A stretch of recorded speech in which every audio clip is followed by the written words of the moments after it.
இன்பம் பொங்கும் நாளினிலே இலியலல் வேளையிலே இதயங்களின் சங்கமமே இறையரசின் மங்களமே. இன்பம் பொங்கும் நாளினிலே இனிய நல்வேளையிலே உலகம் கண்டு உதயம் நம்மில் உறவு கொண்ட இதயம் மனங்கள் அன்பில் இணையும் அருள் மழையில் மலர்ந்து நனையும் கூரைகள் யாவும் இங்கு கரைந்திடுமே மன நிறைவு காண நெஞ்சம் விரைந்திடுமே. கூரைகள் யாவும் இங்கு கரைந்திடுமே மன நிறைவு காண நெஞ்சம் விரைந்திடுமே. இன்பம் பொங்கும் நாளினிலே இனிய நல்வேளையிலே இதயங்களின் சங்கமமே இறையரசின் மங்களமே. இன்பம் பொங்கும் நாளினிலே இனிய நல்வேளையிலே அகந்தை அனைத்தும் ஒளியும் மண்ணில் அடிமை கோலம் ஒளியும் அன்பின் தீபம் ஒளிரும் தேவன் அருளில் யாவும் மிளிரும். பயணம் இனிது இங்கு தொடர்ந்திடுமே அன்பின் பாதை பாரில் படர்ந்திடுமே. பயணம் இனிது இங்கு தொடர்ந்திடுமே அன்பில் பாதை பாரில் இங்கும் தொடர்ந்திடுமே. இன்பம் பொங்கும் நாளினிலே இனிய வேளையிலே. தந்தை மகன் தூய ஆவியாரின் பெயராலே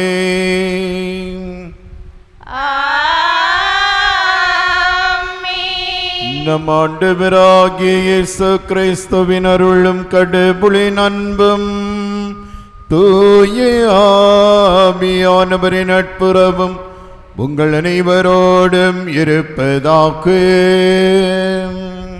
உம் ஆன்மாவோடும் இருப்பதாக. மகிழ்ச்சியும் எழுச்சியும் கொண்ட வரலாற்று நிகழ்ச்சியான பாஸ்கா விழாவை கொண்டாட குழுமி இருக்கின்றோம். உடன்படிக்கையின் மக்களான இஸ்ரேலர்கள் எகிப்தில் பார்வோனின் அடக்குமுறைகளில் இருந்து கடவுளின் கரத்தால் விடுவிக்கப்பட்டு மோசேயின் தலைமையில் வாக்குறுதியின் பூமிக்கு கடந்து சென்ற வாழ்க்கை அனுபவத்தை வருடந்தோறும் பாஸ்கா விழாவாக கொண்டாடி வருகின்றனர். புதிய ஏற்பாட்டின் மோசேயான இயேசு பாஸ்கா விழாவிற்கு புதிய பார்வை தந்தார். பாஸ்காவில் பயன்படுத்தப்படும் பலியாட்டிற்கு பதில் தன்னையே பலியாக்கி தன் உடன்பணியாளர்களோடு பந்தியில் அமர்ந்து பாஸ்கா விழாவினை கொண்டாடினார்.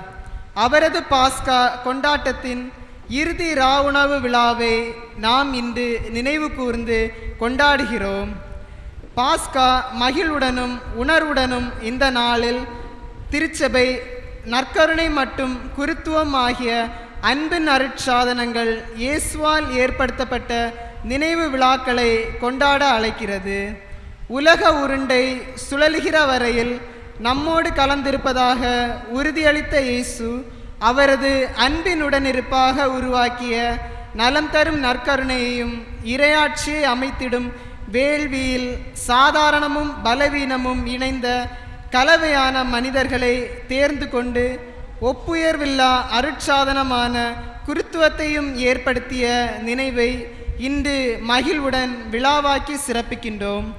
வையகத்தை வாழ வைக்கும் வானமுதாம் நற்கருணை இது பேழைக்குள் மட்டும் வைத்து வணங்குவதற்காக வந்ததல்ல, ஊனப்பட்ட உலகத்தை உயர்த்துவதற்காக காயப்பட்டு கல்வாரியிலே உயர்ந்த இயேசுவின் உடல்.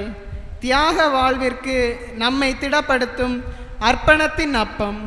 இதை நினைக்கிற போதும் வணங்குகிற போதும் கழுமரத்தில் தன்னை நமக்காக காணிக்கையாக்கிய இயேசுவை போல மாறுவோம் என மன உறுதி கொள்வோம். அறுவடை மிகுதி என்று ஆதங்கப்பட்ட இயேசுவின் வேலைக்காரர்களாக மனிதர்களை மாற்றுகிற கருவி குருத்துவம். இதை ஏற்றிருப்பவர்கள் மனிதர்களே என்பதனால் அவர்களிடம் குறைவிருக்கலாம். ஆனால் புனிதத்தின் பெட்டகமான இயேசு ஏற்படுத்திய அன்பின் அருட்சாதனமான குருத்துவத்திற்கு எந்நாளும் குறை இருப்பதில்லை. வாடிப்போன பூமிக்கு வான்மலை போல குருத்துவ பணியேற்க இளம் உள்ளங்கள் முன்வர வேண்டும். குருத்துவ நிலையில் உள்ளவர்களை குறை சொல்வதை விட்டுவிட்டு குறை தீர்க்கும் குணசீலர்களாய் இறையாட்சி பணியேற்க இன்றைய சமூகத்தை தயாரிப்பது நமது கடமையாகும். இந்த சிந்தனைகளோடு இயேசுவின் இரவு உணவு விழா திருவழிபாடுகளில் பங்கேற்போம். அன்புமிக்கவர்களே, இயேசுவினுடைய பாஸ்கா விழாவை கொண்டாட கூடி வந்திருக்கக்கூடிய நாம் அனைவரும் திருச்சபையின் கருத்துக்காக ஜெபிப்போம். குறிப்பாக திருத்தந்தையினுடைய கருத்துக்களுக்காக வேண்டி நாம் சிறந்த முறையில் ஜெபிப்போம். இன்னும் சிறப்பாக தீவ சகாயம் அவர்களுடைய புனிதர் பட்டத்திற்காக நாம் ஜெபிப்போம். ஆண்டவர் நமது பூமியிலிருந்து அவரை தேர்ந்தெடுத்து இறைவனுக்கு சான்று பகரக்கூடிய ஒரு நல்ல வாழ்க்கை வாழ்ந்து புனிதர் நிலைக்கு உயர்த்தப்படுகின்ற இந்த நாட்களிலே தொடர்ந்து அவர் வழியாக இந்த மறை மாவட்டம் மற்றும் உலகமெங்கும் உள்ள திருச்சபையிலே இறை ஆசிரை அவர் பெற்றுக் கொடுக்கக்கூடியவராக திகழ வேண்டும் என்றும் இன்றைய நாளிலே நாம் சிறந்த முறையிலே ஜெபிப்போம். அன்பு மிக்கவர்களை, தூய மறை நிகழ்வை கொண்டாட தகுதி பெறும் பொருட்டு நம் ஒவ்வொருவரின் பாவங்களையும் ஏற்றுக்கொள்வோம்.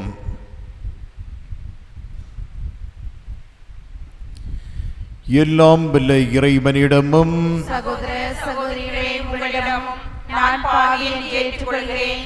ஏனெனில் என் சிந்தனையாலும் சொல்லாலும் செயலாலும் கடமையில் தவறியதாலும் பாவங்கள் பல செய்தேன். என் பாவமே, என் பாவமே, என் பெரும் பாவமே.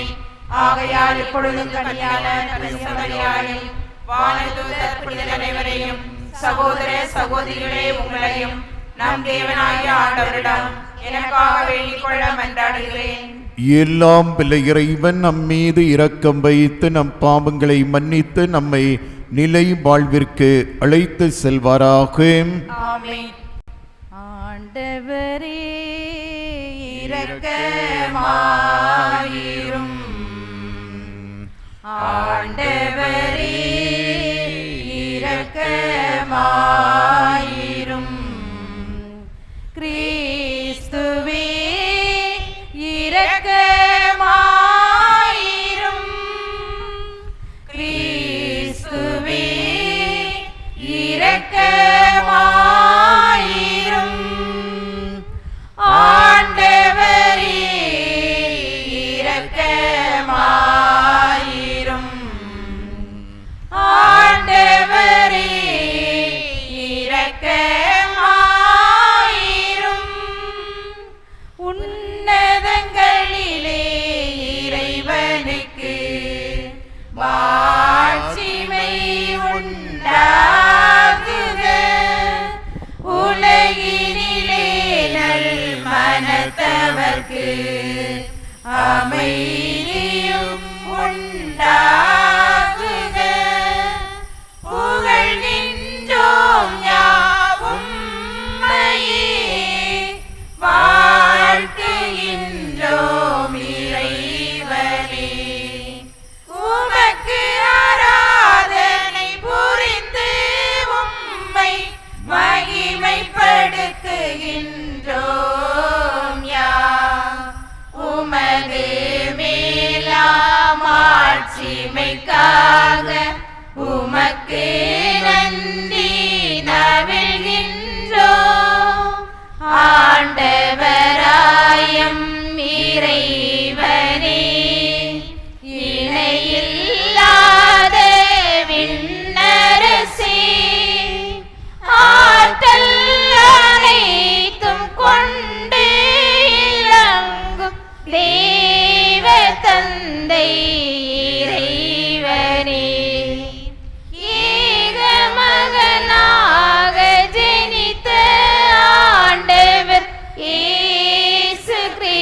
கிறிஸ்து இறைவனே ஆண்டவராயம் இறைவனே இறைவனின் திருச்செம்மறியே தந்தையினின்று நித்தியமாக ஜனித்த மகனே நீ உலகின் பாவம் போக்குபவரே நீரம் மீது இறங்குவீர் உலகின் பாவம் போக்குபவரே எம் மன்றாட்டை ஏற்றருள்வீர் தந்தையின் வலத்தில் வீற்றிருப்பவரே நீரம் மீது இறங்குவீர் ஏனெனில் இயேசு கிறிஸ்துவே நீரொருவரை தூயவர் நீரொருவரை ஆண்டவர் நீரொருவரை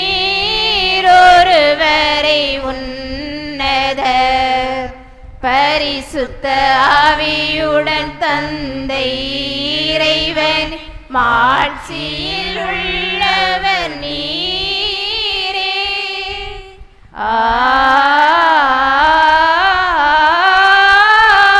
ஆமென். மன்றாடுவோமாக. என்றும் வாழும் தந்தையே இறைவாம் உம் திருமகன் சாவுக்கு தம்மை கையளிக்கும் இந்த இரவில் நிலைத்து நிற்கும் அன்பின் புதிய பலியையும் திருவிருந்தையும் தமது திரு அவைக்கு அளித்து அதனால் இப்புனிதமிக்க திருவுணவில் அடிக்கடி பங்கு கொள்ளும் நாங்கள் இத்துணை மேலான மறை நிகழ்வுகளிலிருந்து அன்பின் முழுமையையும் வாழ்வின் நிறைவையும் பெற்றுக்கொள்ள அருள்வீராக. உமோடு துயாவியாரின் ஒன்றிப்பில் இறைவனாய் என்றென்றும் வாழ்ந்து ஆட்சி செய்கின்ற அவர் வழியாக உம்மை மன்றாடுகிறோம்.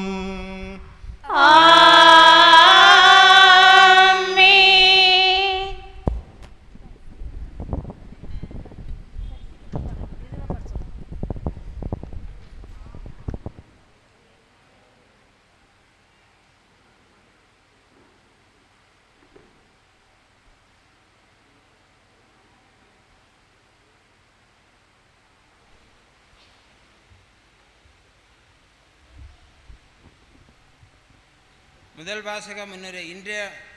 இன்றைய திருவழிபாட்டின் முதல் வாசகம் விடுதலை பயண நூலிலிருந்து இடம்பெறுகிறது. அடிமை நிலையை விட்டு கடந்து செல்லும் இஸ்ரவேல் மக்கள் பாஸ்கா விருந்துண்ணும் விதத்தை கடவுள் விளக்குகிறார். ஆதிக்கம் வர்க்கத்தின் மீது ஆண்டவரின் கோபம் வெளிப்படுகிறது இயல்பு. எகிப்தியர் மீது இப்படியே இறைவனின் கோபம் வந்திறங்கியது. கடவுளை நம்பும் வறியவர்கள் விருந்துன்றார்கள், ஆணவம் கொண்டவர்களோ அழிவை சந்திக்கிறார்கள். கதவு நிலைகளில் பூசப்படும் செம்மறியின் இரத்தம் கடந்து செல்வதற்கான அடையாளம், இயேசுவின் இரத்தம் மீட்பின் அடையாளம் என்னும் உணர்வுடன் இறை வார்த்தைகளை கேட்போம்.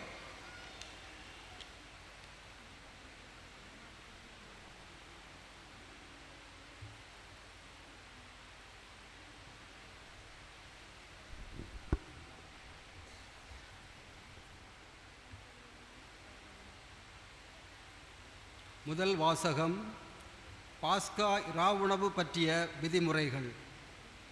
விடுதலை பயண நூலிலிருந்து வாசகம். அதிகாரம் 12, இறை வார்த்தைகள் 1 முதல் 8, 11 முதல் 14 வரை.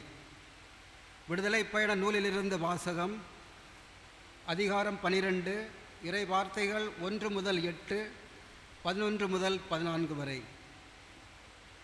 எகிப்து நாட்டில் ஆண்டவர் மோசேக்கும் ஆரோனுக்கும் பின்வருமாறு கூறினார். உங்களுக்கு மாதங்களில் தலையாயது இம்மாதமே. ஆண்டில் உங்களுக்கு முதல் மாதமும் இதுவே. இஸ்ரேல் மக்கள் கூட்டமைப்பு முழுவதற்கும் நீங்கள் அறிவியுங்கள். அவர்கள் இம்மாதம் 10ஆம் நாள் குடும்பத்துக்கு ஓர் ஆடு, வீட்டிற்கு ஓர் ஆடு என்று தேர்ந்தெடுத்து கொள்ளட்டும். ஓர் ஆட்டினை உண்ண ஒரு வீட்டில் போதிய ஆட்கள் இல்லையெனில் உண்போரின் எண்ணிக்கைக்கும் உண்ணும் அளவுக்கும் ஏற்ப அண்டை வீட்டாரை சேர்த்து கொள்ளட்டும். ஆடு குறைபாடு அற்றதாக, கிடாயாக, 1 வயது குட்டியாக இருக்க வேண்டும். தேர்ந்தெடுப்பது வெள்ளாடாகவோ செம்மறி ஆடாகவோ இருக்கலாம். இம்மாதம் 14ஆம் நாள் வரை அதை வைத்து பேணுங்கள். அந்நாள் மாலை மங்கும் வேளையில் இஸ்ரேல் மக்கள் கூட்டமைப்பின் அனைத்து சபையும் அதை வெட்ட வேண்டும். இரத்தத்தில் சிறிதளவு எடுத்து உண்ணும் வீடுகளின் 2 கதவு நிலைகளிலும் மேல் சட்டத்திலும் பூச வேண்டும். இறைச்சியை அந்த இரவிலேயே உண்ண வேண்டும். நெருப்பில் அதனை வாட்டி புளிப்பற்ற அப்பத்தோடும் கசப்பு கீரையோடும் உண்ண வேண்டும். நீங்கள் அதனை உண்ணும் முறையாவது: இடையில் கச்சை கட்டி, கால்களில் காலணி அணிந்து, கையில் கோல் பிடித்து விரைவாக உண்ணுங்கள். இது ஆண்டவரின் பாஸ்கா. ஏனெனில் நான் இன்று இரவிலேயே எகிப்து நாடெங்கும் கடந்து சென்று எகிப்து நாட்டில் மனிதர் தொடங்கி விலங்கு வரை அனைத்து ஆண்பால் தலைப்பிறப்பையும் சாகடிப்பேன். எகிப்தின் தெய்வங்கள் அனைத்தின் மேலும் நான் தீர்ப்பிடுவேன். நானே ஆண்டவர். இரத்தம் நீங்கள் இருக்கும் வீடுகளில் உங்களுக்கு அடையாளமாக இருக்கும். நான் இரத்தத்தை கண்டு உங்களை கடந்து செல்வேன். எகிப்து நாட்டில் நான் அவர்களை சாகடிக்கும் போது கொல்லும் கொள்ளை நோய் எதுவும் உங்கள் மேல் வராது. இந்நாள் உங்களுக்கு ஒரு நினைவு நாளாக விளங்கும். இதனை ஆண்டவரின் விழாவாக நீங்கள் தலைமுறை தோறும் கொண்டாடுங்கள். இந்த விழா உங்களுக்கு நிலையான நியமமாக இருப்பதாக. ஆண்டவர் வழங்கும் அருள்வாக்கு. உனக்கு நன்றி.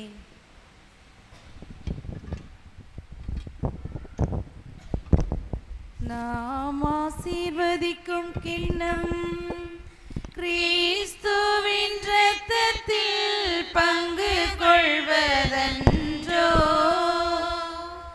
நாம் ஆசீர்வதிக்கும் கிண்ணம் கிறிஸ்துவின் இரத்தத்தில் பங்கு கொள்வதன்றோ. ஆண்டவர் எனக்கு செய்த எல்லா நன்மைகளுக்காகவும் நான் என்ன கைமாறு செய்வேன். மீட்புக்காக நன்றி கூறி கிண்ணத்தை கையில் எடுத்து ஆண்டவருடைய திருப்பெயரை சொல்லி கூப்பிடுவேன். நாம் ஆசீர்வதிக்கும் கிண்ணம் கிறிஸ்துவின் இரத்தத்தில் பங்கு கொள்வதன்றோ. ஆண்டவர் தம் அடியாரின் மரணம் அவருடைய பார்வையில் மிக மதிப்புக்குரியது. நானும் உம்மடியாளின் மகன், என் கட்டுகளை நீர் அவிழ்த்து விட்டீர். நாம் ஆசீர்வதிக்கும் கிண்ணம் கிறிஸ்துவின் இரத்தத்தில் பங்கு கொள்வதன்றோ. புகழ்ச்சி பலியை உமக்கு செலுத்துவேன். ஆண்டவருடைய திருப்பெயரை கூவி அழைப்பேன். ஆண்டவருடைய மக்கள் அனைவரிடையும் அவருக்கு என் பொருத்தனைகளை செலுத்துவேன். நாம் ஆசீர்வதிக்கும் கிண்ணம் கிறிஸ்துவின் இரத்தத்தில்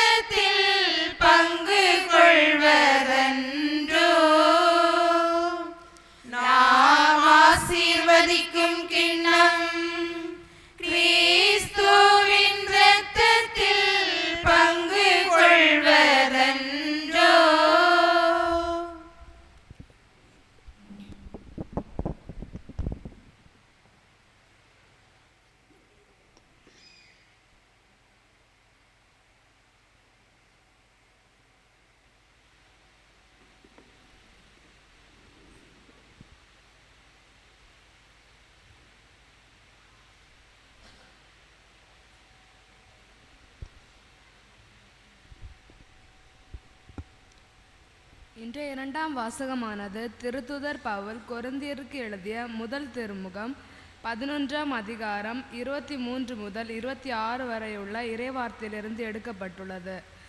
நற்கருணை நமக்கு கிடைத்த ஒப்பில்லாத கொடை. எனவே அதை மட்டுமே பெருங்கொடையாய் பெற்றுக்கொண்ட திருத்தூதர் பவுல் கொரிந்தி நகர மக்களுக்கு அதை உணர்ச்சி பொங்க அறிவிக்கிறார். அப்பத்தை உண்டு கிணத்திலிருந்து பருகுபவர்கள் இயேசுவை அறிவிக்கும் கடமை சுமக்கிறார்கள். தங்கள் வாழ்க்கை மூலம் கிறிஸ்துவை அறிவிக்கும் பணியை நற்கருணையை உண்போர் உணர வேண்டும். இறைவார்த்தையை கேட்டு சிந்திப்போம்.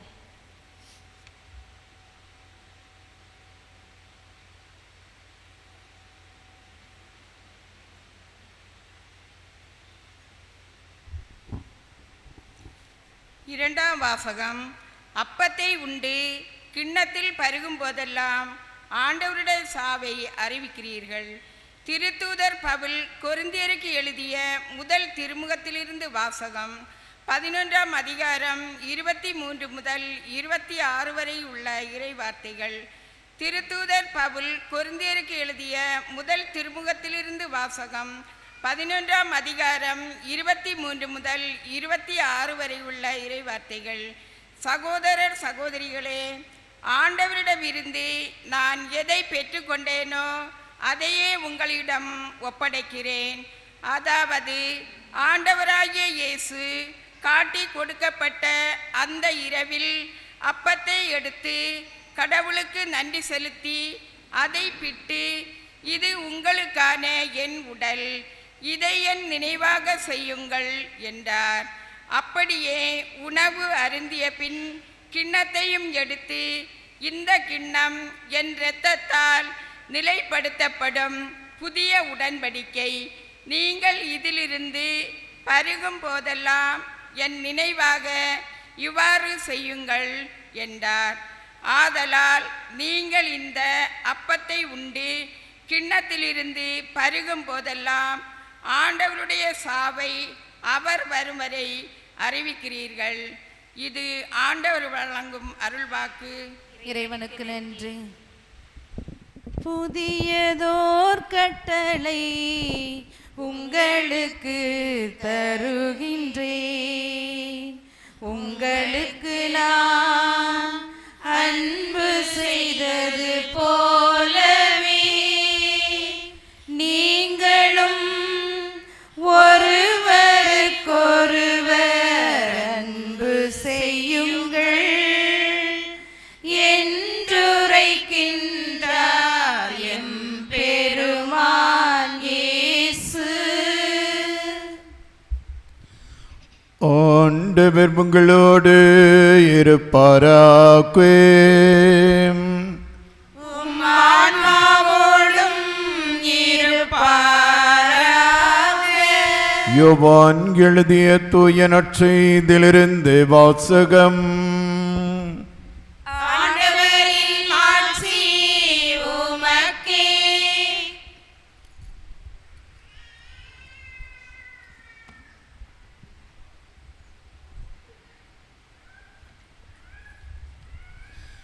யோவான் எழுதிய பரிசுத்த நற்செய்தி அலகு 13.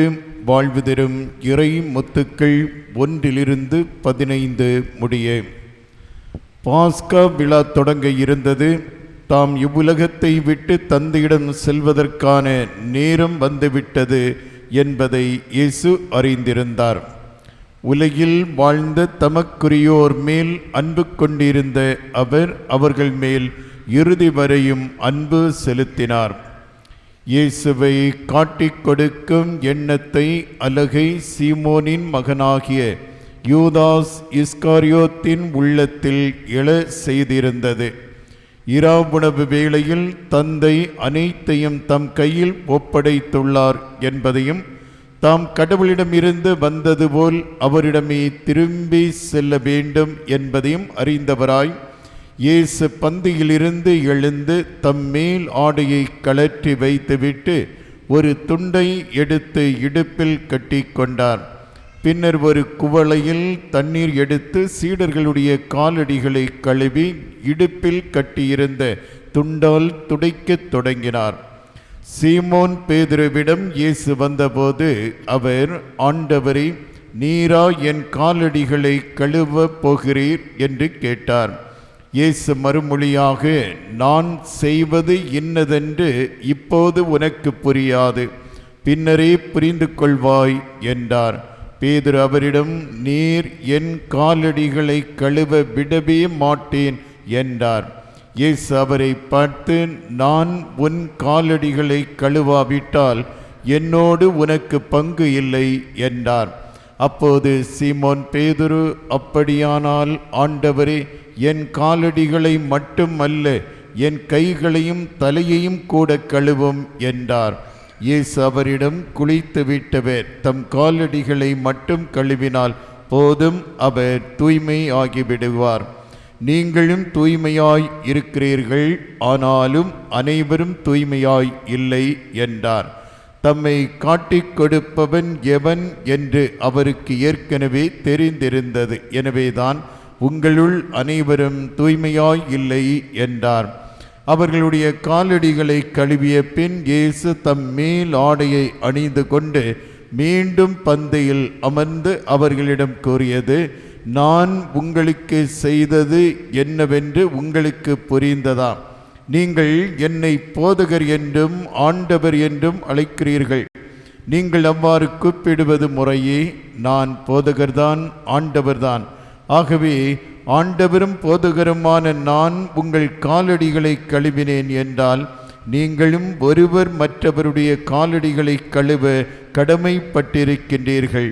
நான் செய்தது போல நீங்களும் செய்யுமாறு நான் உங்களுக்கு முன்மாதிரி காட்டினேன் என்றார். இது ஆண்டவரின் அருள்வாக்கு. கிறிஸ்துவே உமக்கு புகழ். இறை இயேசுவின் இதயத்திற்கு சொந்தமான என் அருமை சகோதர சகோதரிகளே, அன்பு குழந்தைகளே, மீட்பின் வரலாற்றிலே மிக முக்கியமான ஒரு தருணத்திலே உற்று நோக்க வேண்டிய ஒரு புனிதமான ஒரு நிகழ்வை நினைவு கூறுவதற்காக நாம் இங்கே கூடி வந்திருக்கின்றோம். கடவுள் மனிதனுக்கு பல கொடைகளை கொடுத்திருக்கின்றார். பல சிறப்பான கொடைகளை கொடுத்து மனிதனை பலப்படுத்தி இருக்கின்றார். அந்த கொடைகளில் முதன்மையான ஒரு கொடை என்னவென்று சொன்னால், நினைவு கூறுகின்ற ஒரு தன்மையை ஆண்டவர் மனிதனுக்கு கொடுத்திருக்கின்றார். ஆகவே கடந்த கால நிகழ்வுகளை நினைவில் கொண்டு தியானித்து அதை முன்னோக்கி எடுக்கக்கூடிய ஒரு தன்மை, ஒரு வல்லமை மனிதனிடத்திலே கொடுக்கப்பட்டிருக்கிறது. ஆகவே விவிலியத்திலே கடவுளுடைய அந்த மீட்பின் தோட்டத்திலிருந்து இந்த பாஸ்கா விழாவை நாமும் இன்று நினைவு கூர்ந்து கொண்டாடுகின்ற தருமையான நாளிலே இன்றைய இறை வார்த்தைகள் நமக்கு என்ன சொல்லுகின்றன என்பதை நாம் சிந்தித்து பார்க்கின்ற பொழுது, ஒவ்வொரு மனிதனுடைய இதயத்திலும் அன்பு இருக்க வேண்டும், அன்பே முதன்மையான கட்டளை என்பதை ஆண்டவர் இன்று நமக்கு கற்றுத்தருகின்றார். மனிதனுடைய சமூக வாழ்விலே பகிர்ந்து வாழக்கூடியவனாக, ஈந்து வாழக்கூடியவனாக இருக்க வேண்டும் என்ற ஒரு மனநிலையை வெளிப்படுத்துகின்ற ஒரு செய்தியை கொடுக்கின்றார். மூன்றாவது, மனிதன் என்பவன் பணிவிடை செய்வதற்காகவே அனுப்பப்பட்டிருக்கின்றான் என்ற ஒரு இறை உணர்வோடு வாழ வேண்டும் என்ற ஒரு செய்தியும் ஆண்டவர் இன்று நமக்கு கொடுக்கின்றார். ஆகவே இந்த இரவுணவு திருநிகழ்விலே ஆண்டவர் இயேசு 3 முக்கியமான செயல்களை அவர் செய்து காட்டுகின்றார். அதைதான் இன்றைய நாளிலே நாம் தியானிப்பதற்காக கூடியிருக்கின்றோம். முதலாவது, ஆண்டவர் இயேசு சீடர்களுடைய பாதங்களை கழுவுகின்றார். சீடர்களுடைய பாதங்களை கழுவுவது என்பது பாலஸ்தீன நாட்டிலே உள்ள ஒரு மரபு, ஒரு கலாச்சாரம். ஒரு விருந்தினர் இல்லை என்றால் நமது வீட்டிற்கு யாராவது ஒரு மனிதர் வருகின்ற பொழுது அவருடைய பாதங்களை கழுவி அவர்களை வீட்டிற்குள்ளே அனுமதிக்க வேண்டும் என்பது ஒரு மரபு. ஒருவேளை இறையியல் வல்லுநர்கள் என்ன சொல்லுகின்றார்கள் என்று சொன்னால், இந்த பாலஸ்தீன நாடு என்று சொல்லுகின்ற பொழுது அங்கே அதிகமான குதிரைகள், கழுதைகளை வளர்ப்பார்கள். ஆகவே தெருக்கள், வீதிகள், ரோடுகள் என்று பார்க்கின்ற பொழுது கழுதைகளும் குதிரைகளும் மேய்ந்து கொண்டிருக்கக்கூடிய ஒரு சூழல் ஏற்படுகின்றது. ஆகவே அந்த பாதைகள் எப்பொழுதுமே அழுக்கடைந்ததாக அது காட்சியளிக்கும். அப்படி என்றால் பயணிக்கக்கூடியவர்கள், பயணம் செய்யக்கூடியவர்களுடைய பாதங்கள் அந்த அழுக்குகள் பற்றி கொள்ளக்கூடிய ஒரு சூழல். ஆகவே ஒருவேளை அப்படிப்பட்ட புற அந்த அழுக்கை கழுவுகின்ற ஒரு நிகழ்வாக இந்த நிகழ்வு அங்கே ஒரு கலாச்சாரமாக பின்பற்றப்பட்டதை பார்க்கின்றோம். ஒரு யூதர்களுடைய இல்லம், அரண்மனை, கோட்டை என்று நாம் எடுத்துக்கொண்டோம் என்று சொன்னால் 3 வகையான மனிதர்களை நாம் பார்க்க முடியும். முதல் வகையான மனிதர்கள் யார் என்று சொன்னால் பிள்ளைகள், சொந்த பிள்ளைகள் என்று சொல்லக்கூடியவர்கள். இரண்டாவது வகை மனிதர்கள் யார் என்று சொன்னால் அந்த வீட்டிலே, அந்த அரண்மனையிலே வேலை செய்யக்கூடிய பணியாளர்கள். மூன்றாவது மனிதர்கள் யார் என்று சொன்னால் அடிமையாள் மக்கள். இந்த 3 பேருக்கும் உள்ள தரவரிசை என்ன என்று நாம் பார்க்கின்ற பொழுது, பிள்ளைகள், சொந்த பிள்ளைகளுக்கு அந்த வீட்டிலே உரிமை இருக்கிறது, சொத்து உரிமை இருக்கின்றது. அந்த வீட்டிலே வேலை செய்யக்கூடிய பணியாளர்களுக்கு சொத்து உரிமை கிடையாது, மாறாக அவர்களுக்கு ஊதியம் கிடைக்கின்றது. ஆனால் அடிமைகளுக்கு சொத்து உரிமையும் கிடையாது, ஊதியமும் கிடையாது. அவர்கள் வேலை செய்வதற்காகவே அங்கே வாங்கப்பட்டிருக்கின்றார்கள் என்பதை நாம் அறிந்திருக்க வேண்டும். ஆகவே இந்த அடிமைகளுடைய மிக முக்கியமான ஒரு வேலை என்னவென்று சொன்னால், வெளியிலிருந்து ஒரு மனிதன் வருகின்ற பொழுது அவர்களுடைய பாதங்களை கழுவ வேண்டும் என்பதுதான். இது ஒரு கலாச்சாரமாக, பண்பாடாக நடந்து கொண்டிருந்தது. ஆனால் இங்கே நற்செய்தியிலே, புதிய பாஸ்காவிலே ஆண்டவர் இயேசு திடீரென்று, அவர் யாரிடமும் சொல்லவில்லை. நாம் 12 பேரை அழைத்திருக்கின்றோம், இன்றைக்கு பாதம் கழுவதற்கு முன்கூட்டியே செல்லிருக்கின்றோம். ஆனால் இயேசு சொல்லவில்லை. திடீரென்று அவர் எழும்புகின்றார், தன்னுடைய மேலாடையை கலத்துகின்றார், ஒரு சாதாரண துண்டை கட்டிக்கொண்டு அவர் குவளையில் தண்ணீர் எடுத்து சீடர்களுடைய பாதங்களை கழுவுகின்றார். ஆச்சரியப்படுகின்றார்கள், அதிசயமாக பார்க்கின்றார்கள். அதைதான் பேதுரு பிடிவாதமாக, நான் என்னுடைய பாதங்களை கழுவ விடமாட்டேன் என்றால், இயேசுவை ஒரு அடிமையாக அங்கே பார்ப்பதற்கு அவர் தயக்கப்பட்டார் என்பதுதான் அதனுடைய ஒரு செய்தியாக இருக்கின்றது. ஆகவே இந்த அடிமைகளாக, ஒரு அடிமையின் கோலம் பூண்டார் இயேசு. கடவுள் தன்மையில் விளங்கிய அவர், ஒரு தலைமை குருவாக இருந்த இயேசு அடிமையின் கோலம் பூண்டு சீடர்களுடைய பாதங்களை கழுவினார் என்று சொன்னால், தாழ்ச்சி என்ற ஒரு புண்ணியத்தை இந்த உலகத்திலே விதைத்தார் என்பதுதான் அதனுடைய ஒரு செய்தியாக இருக்கின்றது. எதற்காக இயேசு செய்தார் என்று சொன்னால், நான் செய்தது போன்று நீங்களும் இதை செய்யுங்கள் என்ற ஒரு புதிய கட்டளையை அவர் நமக்கு கொடுக்கின்றார். ஆகவேதான் ஆண்டவர் இயேசு சொல்லுவார், மார்க்கு நற்செய்தி 10ஆம் அதிகாரம் 45 சொல்லுவார், பணிவிடை பெறுவதற்கு அல்ல, மானிட மகன் பணிவிடை புரிவதற்கே வந்திருக்கிறேன் என்று சொல்லுவார்.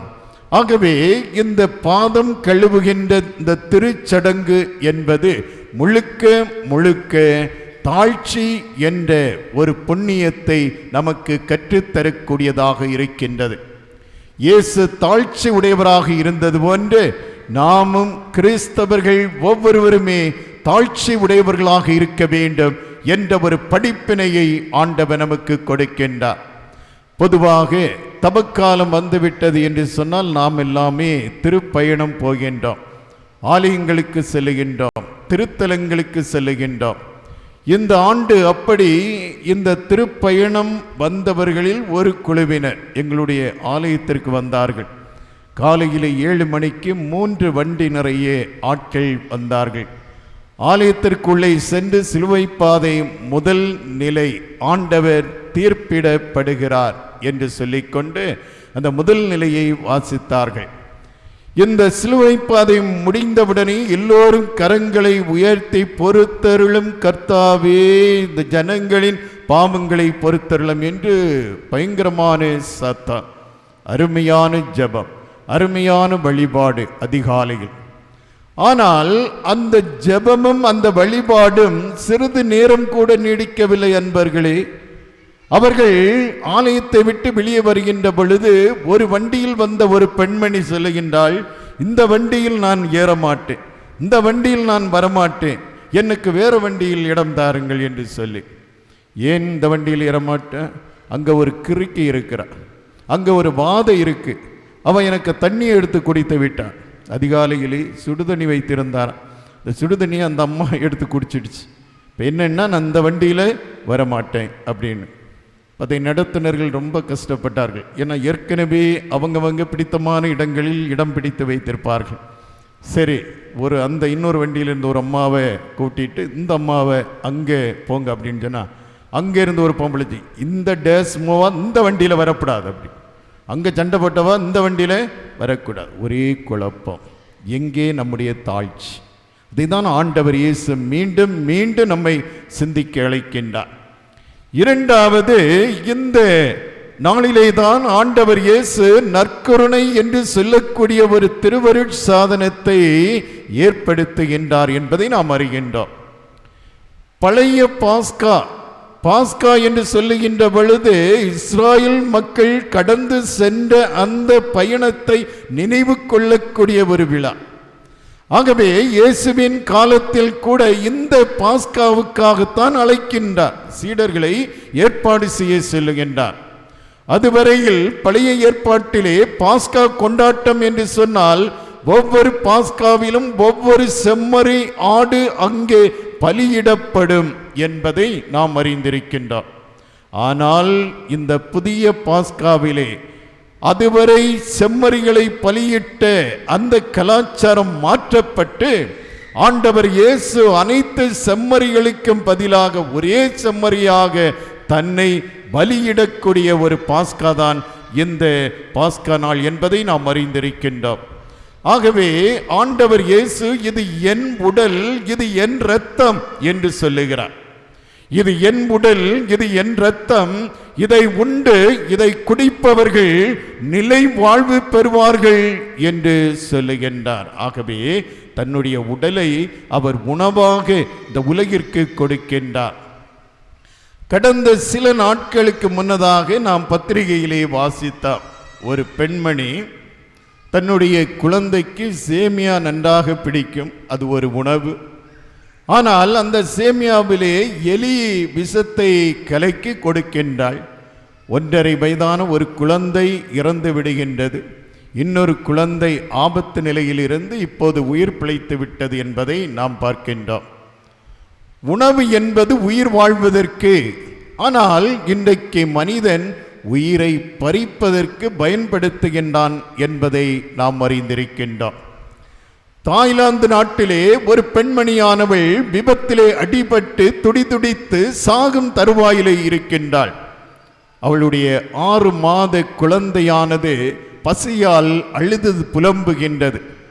இந்த காட்சியை அவர்கள் தொலைக்காட்சியில் காட்டுகின்ற பொழுது உள்ளம் அப்படியே ஊடுருவுகின்றது. அந்த சாகும் தருவாயிலும் அவள் செய்கை காட்டி தன்னுடைய குழந்தையை கொண்டு வந்து மார்போடு அணைத்து அந்த குழந்தைக்கு பாலூட்டுகின்ற அந்த நிகழ்ச்சியை பார்க்கின்ற பொழுது உண்மையிலேயே உணவு என்பது ஒரு மனிதனுக்கு உயிர் கொடுக்கக்கூடிய ஒன்று என்பதை நாம் அறிந்திருக்கின்றோம்.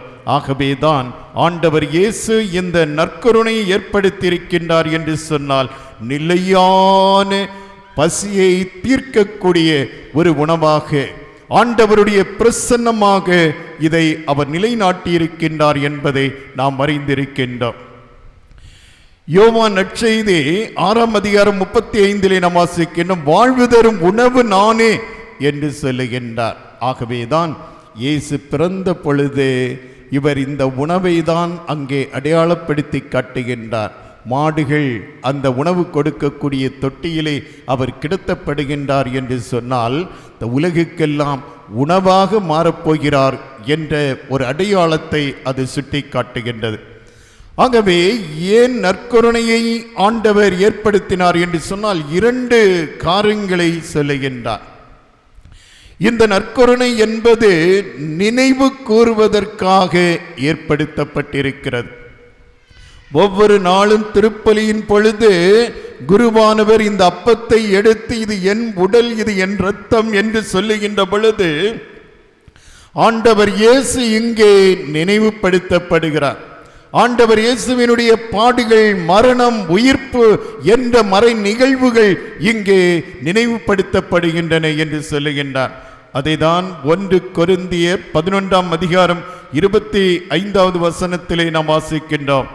நீங்கள் இதிலிருந்து பருகும் போதெல்லாம் என் நினைவாக இதை செய்யுங்கள் என்று அந்த இறை வசனமானது அருமையாக சொல்லப்பட்டு, இதை என் நினைவாக செய்யுங்கள் என்பதற்காகவே ஆண்டவர் இயேசு இந்த நற்கருணையை ஏற்படுத்தி இருக்கின்றார். 2வது, இந்த நற்கருணை என்பது ஒன்றுபடுத்துகின்ற, ஒருமைப்பாட்டை வளர்க்கக்கூடிய ஒரு அடையாளமாக ஆண்டவர் இயேசு இங்கே ஏற்படுத்தி இருக்கின்றார் என்பதை நாம் அறிகின்றோம். இனி உங்களிடையே கிரேக்கன் என்றோ, ரோமியர் என்றோ, படித்தவன் என்றோ, படிக்காதவன் என்றோ, உயர்ந்தவன் என்றோ, தாழ்ந்தவன் என்றோ வேறுபாடு இல்லை. ஆகவே ஒரே மந்தையும் ஒரே ஆயனுமாக நீங்கள் திகழ வேண்டும் என்ற ஒரு செய்தியை சொல்லுகின்றார். 1 கொரிந்தியர் 11 அதிகாரம் 33 வசனத்திலே பவுலடியார் அழகாக சொல்லுகின்றார், எனவே சகோதர சகோதரிகளே, நீங்கள் உண்பதற்கு வரும் பொழுது ஒருவர் ஒருவருக்காக காத்திருங்கள் என்று சொல்லுகின்றார். ஆகவே இந்த நற்கருணை விருந்து என்பது நாம் இணைந்து பயணிக்க வேண்டிய ஒரு தன்மையை, இணைந்து சிந்திக்க வேண்டிய ஒரு பலனை, இணைந்து செயல்படக்கூடிய ஒரு ஆற்றலின் அடையாளமாக நமக்கு கொடுக்கப்பட்டிருக்கிறது என்பதை நாம் அறிகின்றோம். ஆகவே ஆண்டவர் இயேசு நற்கருணையை எதற்காக படைத்தார் என்று சொன்னால், உருவாக்கினார் என்று சொன்னால், அவர் நினைவாக இதை செய்வதற்காக, நாம் அனைவரும் சிதறிவிடாமல் நாம் அனைவரும் இணைந்து பயணிக்க வேண்டும் என்ற ஒரு உயரிய எண்ணத்திற்காக கொடுத்திருக்கின்றார் என்பதை நாம் அறிகின்றோம். 3வது, இன்றைய நாளினுடைய மிக முக்கியமான ஒரு நிகழ்வு குருத்துவத்தை ஏற்படுத்துகின்றார். குருத்துவத்தை எதற்காக ஏற்படுத்துகிறார் என்று சொன்னால், இந்த நற்கருணை என்ற திருவருட் சாதனத்தை கையாளுவதற்கும் அந்த திருச்சடங்கை செய்வதற்காக வேண்டியே இந்த குருத்துவத்தை ஏற்படுத்துகின்றார். குருத்துவமும் நற்கருணையும் திருச்சபையினுடைய மிக முக்கியமான திருவருட் சாதனங்கள் என்பதை நாம் அறிந்திருக்கின்றோம். நற்கருணை இல்லையில் குருத்துவம் இல்லை, குருத்துவம் இல்லையில் நற்கருணை இல்லை என்று சொல்லப்படுகிறது. ஆகவே ஒரு குருவானவர் என்பவர் ஒரு குழந்தை பிறக்கின்றது, பிறந்தவுடனேயே திருமுழுக்கு கொடுக்கின்றார். அந்த குழந்தை வளர்கின்றது, நற்கருணை கொடுக்கின்றார். இன்னும் சிறிது வளர்கின்றது, உறுதி பூசுதலை கொடுக்கின்றார். இன்னும் சிறிது வளர்கின்றது, ஒப்புரவை கொடுக்கின்றார். இன்னும் சிறிது வளர்கின்ற பொழுது அந்த குழந்தைக்கு திருமணம் என்ற அந்த திருவருட் சாதனத்தை நடத்தி வைக்கின்றார்.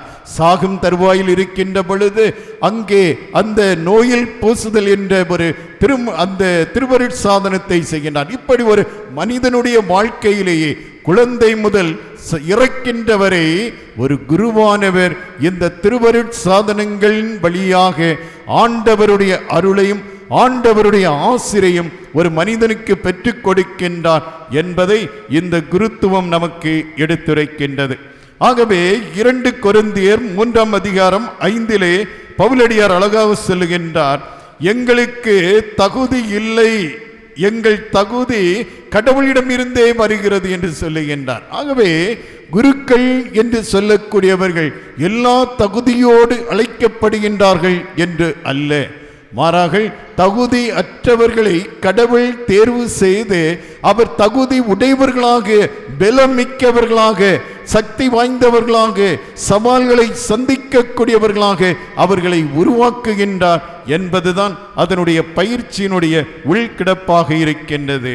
ஆகவே குருக்கள் யார் என்று சொன்னால் அவர்கள் உலகிலே வாழ்பவர்கள், ஆனால் அந்த உலகத்தை சாராதவர்கள் என்று சொல்லுகிறார்.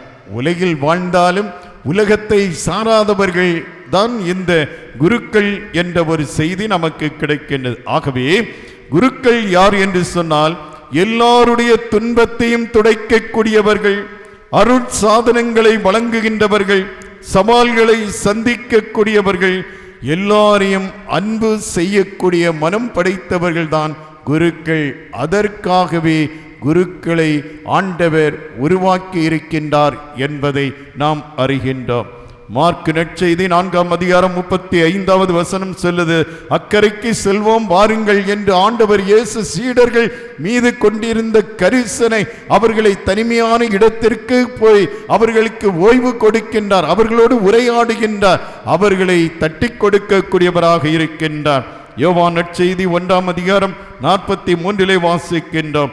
இயேசு பிலிப்பிடம் சொல்லுகின்றார், என்னை பின்பற்றி வா என்று சொல்லுகின்றார். ஒவ்வொருவரையும் பெயர் சொல்லி அழைக்கின்றார். அழைக்கப்பட்டவர்கள் பலர், தேர்ந்தெடுக்கப்படுகின்றவர்கள் ஒரு சிலர். இந்த குருத்துவ பணிக்காக அவர்கள் தேர்வு செய்யப்பட்டவர்கள் என்பதை நாம் அறிகின்றோம். மார்க் நற்செய்தி 1ஆம் அதிகாரம் 17 வாசிக்கின்றோம். என் பின்னே வாருங்கள், நான் உங்களை மனிதர்கள் பிடிப்பவர்களாக மாற்றுவேன் என்று சொல்லுகின்றார். சாதாரண மீன்கள் பிடித்து கொண்டிருந்த மனிதர்களை ஆண்டவர் இயேசு அழைத்து அவர்களை இந்த ஊழியத்திற்காக, இறைப்பணிக்காக உயர்த்துகின்றார், அபிஷேகம் செய்கின்றார் என்பதை நாம் அறிந்திருக்கின்றோம். ஆகவே இந்த புனித வியாழன் என்று சொல்வது இந்த புனித வாரத்தினுடைய ஒரு மையமாக, ஒரு திருப்பு முனையாக இருக்கின்றது. ஏனென்றால் இந்த இரவிலே தான் ஆண்டவர் இயேசு கைது செய்யப்படுகின்றார், விசாரிக்கப்படுகின்றார், அவர் தீர்ப்பிடப்படுகின்றார்.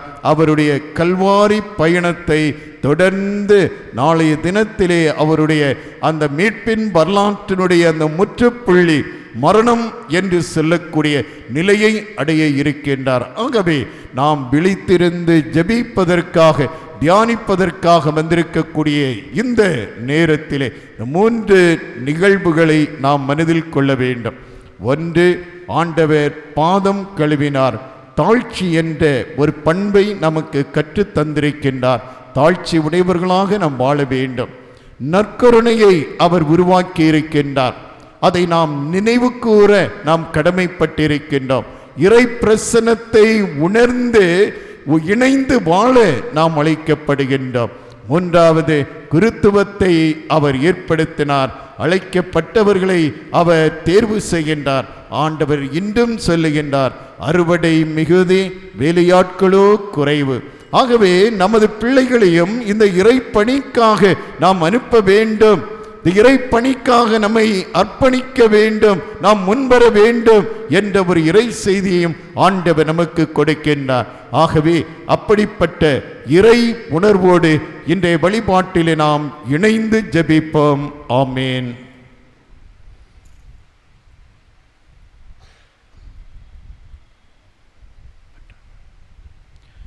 அன்புமிக்க சகோதர சகோதரிகளை, இப்பொழுது பாதம் கழுவுகின்ற திரு சடங்கு நடைபெறுகின்றது.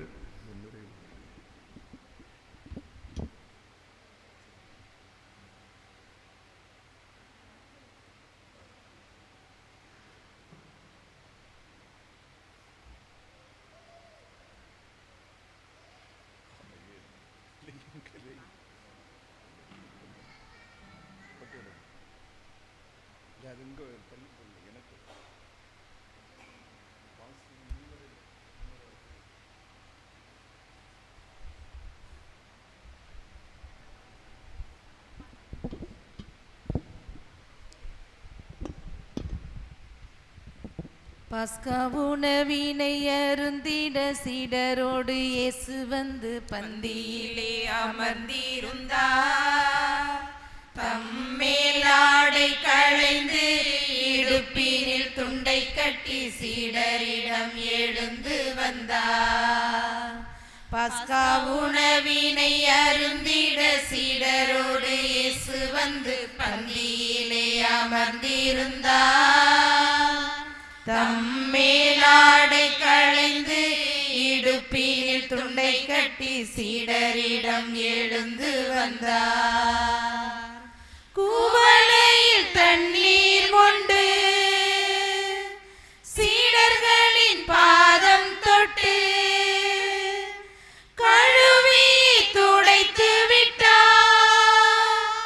பணிவாழ்வின் பெருமை சொன்னார்.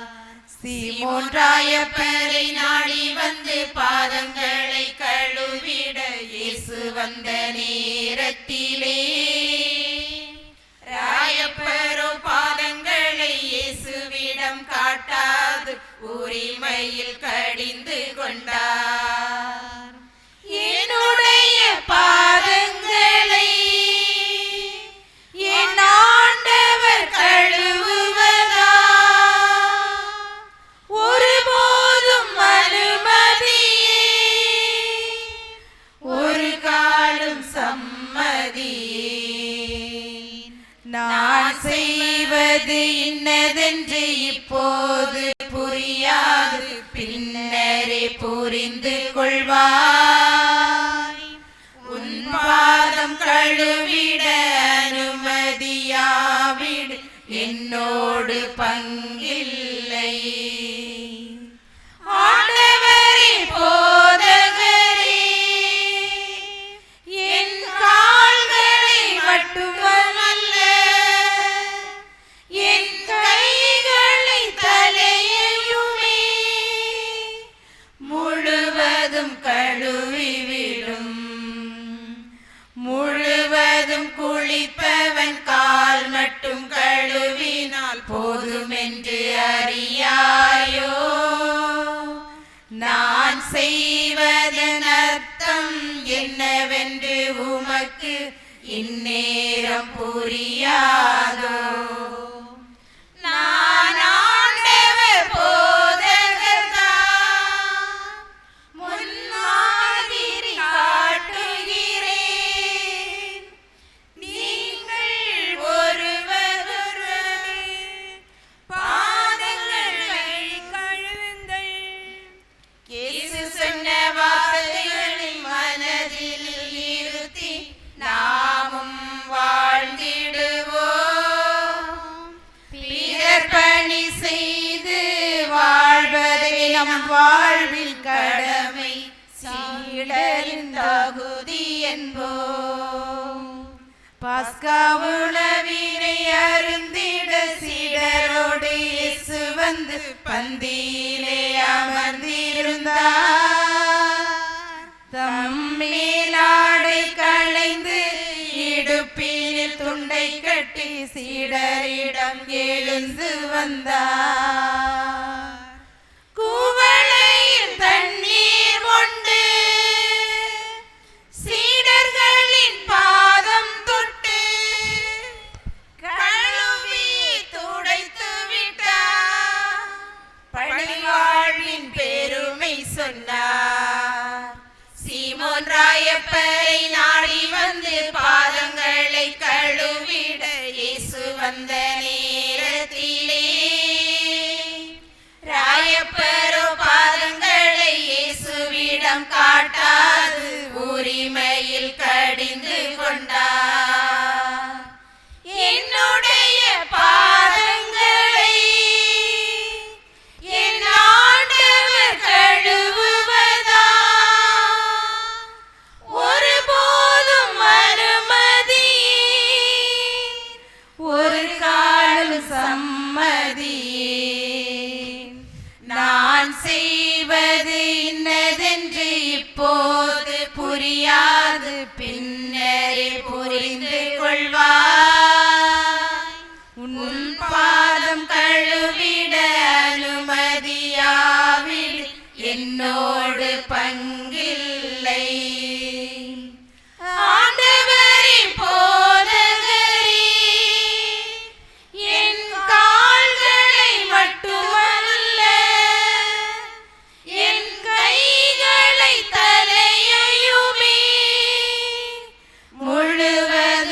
கழுவிவிடும். முழுவதும் குளித்தவன் கால் மட்டும் கழுவினால் போதுமென்று அறியாயோ? நான் செய்வதன் அர்த்தம் என்னவென்று உமக்கு இந்நேரம் புரியாதோ?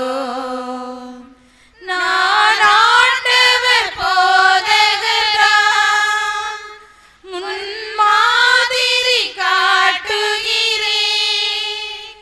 நீங்கள் ஒருவரது பாதங்கள் கழுவுங்கள். இயேசு சொன்ன வார்த்தைகளை மனதில் இருத்தி நாமும் வாழ்ந்திடுவோம். பிறர் பணி செய்து வாழ்வது நம் வாழ்வின் கடமை, சீடரின் தகுதி என்போம். சீடரின் தகுதி என்போம்.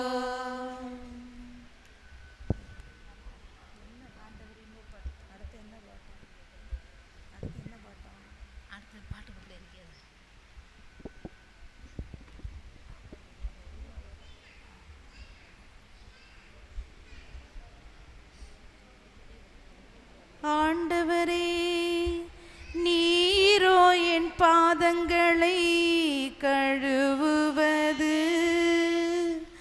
அதற்கு இயேசு, நான் உன் பாதங்களை கழுவாவிடில் உனக்கு என்னோடு பங்கில்லை என்றார்.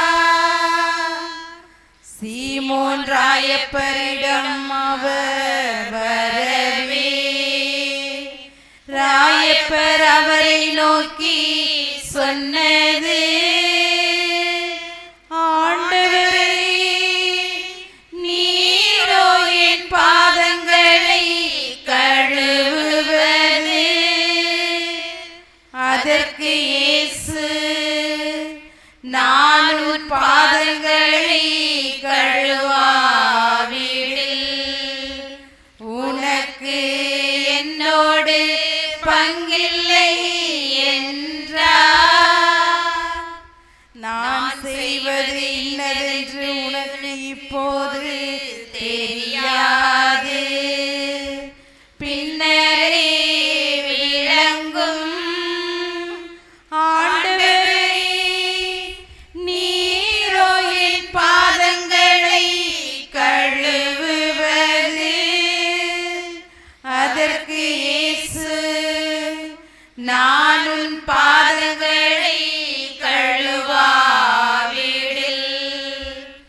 உனக்கு என்னோடு பங்கில்லை என்றார். சீமோன் ராயப்பரிடம் அவர் வரவே, ராயப்பர் அவரை நோக்கி சொன்னது, ஆண்டவரே, நீரோ என் பாதங்களை கழுவுவது. அதற்கு இயேசு, நான் உன் பாதங்களை கழுவாவிடில்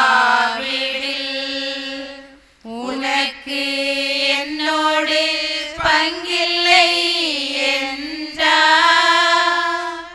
நான் செய்வது இன்னதென்று உனக்கு இப்போது தெரியாது, பின்னரே விளங்கும்.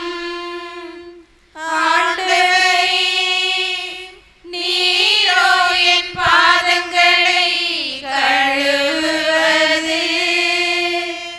அதற்கு இயேசு, நான் உன் பாதங்களை கழுவாவிடில்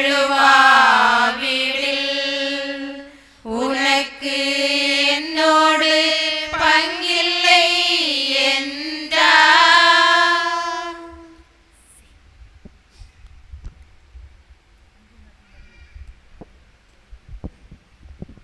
அன்பும் நட்பும் எங்குள்ளதோ அங்கே இறைவன்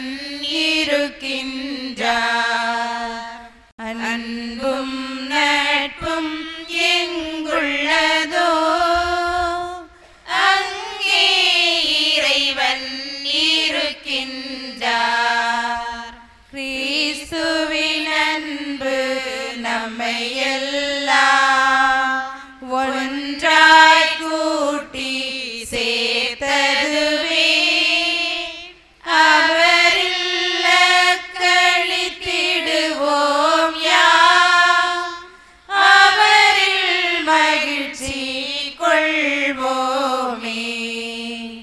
அன்பும் நட்பும் எங்குள்ளதோ அங்கே இறைவன் இருக்கின்றார். ஜீவிய தேவனுக்கு அஞ்சிடுவோம்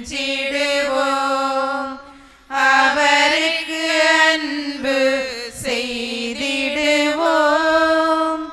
நேரிய உள்ளத்துடனேயா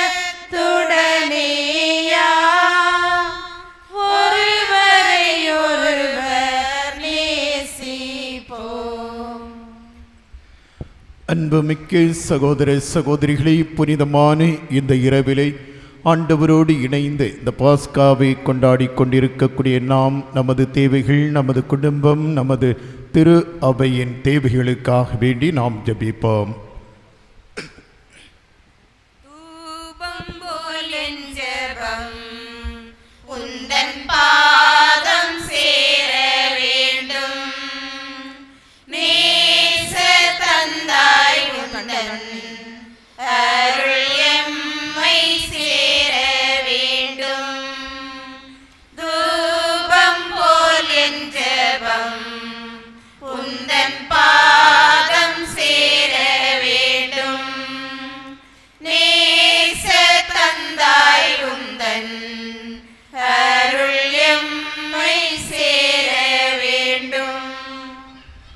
அன்பின் இறைவா, திருவை வழிநடத்தும் திருத்தந்தை, ஆயர்கள், குருக்கள், துறவியர், பொதுநிலையினர் அனைவரும் இறை திருவுளத்தை ஏற்று இறைப்பணி செய்திட தேவையான உடல் உள்ள சுகமும் பொழிந்து வழிநடத்த வேண்டுமென்று ஆண்டவரே உம்மை மன்றாடுகிறோம். தூபம் போல் என் ஜெபம் உந்தன் பாதம் சேர வேண்டும். நேச தந்தாய் உந்தன் அருள் எம்மை சேர வேண்டும். புனிதத்தின் இறைவா, குருத்துவத்தை ஏற்படுத்திய இந்த மகிழ்வான நல்ல நாளில் எம் பங்கு தந்தைக்காகவும் எம் முன்னாள் பங்கு தந்தையர்களுக்காகவும் ஜெபிக்கிறோம். இறைப்பணியை தியாக உள்ளத்தோடு செய்து கொண்டிருக்கின்ற அருட்தந்தையர்கள் தங்கள் பணியினை மேன்மேலும் சிறப்பாக செய்திட தேவையான இறையாற்றலும் நல்ல உடலுள்ள சுகமும் பெற்றிட அருள் தர வேண்டுமென்று ஆண்டவரே உம்மை மன்றாடுகிறோம். தூபம் போல் என் ஜெபம் உந்தன் பாதம் சேர வேண்டும். நேச தந்தாய் உந்தன் அருள் எம்மை சேர வேண்டும். இரக்கத்தின் இறைவா, பல்வேறு நோய்களால் கஷ்டப்படும் ஒவ்வொருவருக்கும் நீரே மருத்துவராகவும் துணைவராகவும் இருந்து நோயிலிருந்து விடுதலை கொடுத்து வழிநடத்த வேண்டும் என்று ஆண்டவரே உம்மை மன்றாடுகிறோம். தூபம் போல் என் ஜெபம் உந்தன் பாதம் சேர வேண்டும். நேச தந்தாய் உந்தன் அருள் எம்மை சேர வேண்டும். வழிகாட்டும் இறைவா, இயேசுவின் நற்கருணைக்கு ஏற்பபடி இந்த நாளில் நற்கருணை இயேசுவின் உயிராக வாழ இறைவம் மன்றாடுகிறேன். தூபம் போல் என் ஜெபம் உந்தன் பாதம் சேர வேண்டும். நேச தந்தாய் உந்தன் அருள் எம்மை சேர வேண்டும். வழிநடத்தும் இறைவா, கிறிஸ்தவர்களாகிய நாம் கிறிஸ்துவை அறிவிக்கின்ற பணியை செய்ய அழைக்கப்பட்டுள்ளோம் என்பதை உணர்ந்து இயேசுவை போல் தம்மையை தாழ்த்தி பிறரின் பாதங்களை கழுவி நமக்கு முன்மாதிரி காட்டியதை உணர்ந்து பணிவிடை செய்து வாழ தேவையான இறை ஆற்றலை பொழிந்தருள வேண்டுமென்று ஆண்டவரே உம்மை மன்றாடுகிறோம். தூபம் போல் என் ஜெபம் உந்தன் பாதம் சேர வேண்டும். நேச தந்தாய் உந்தன் அருள் எம்மை சேர வேண்டும்.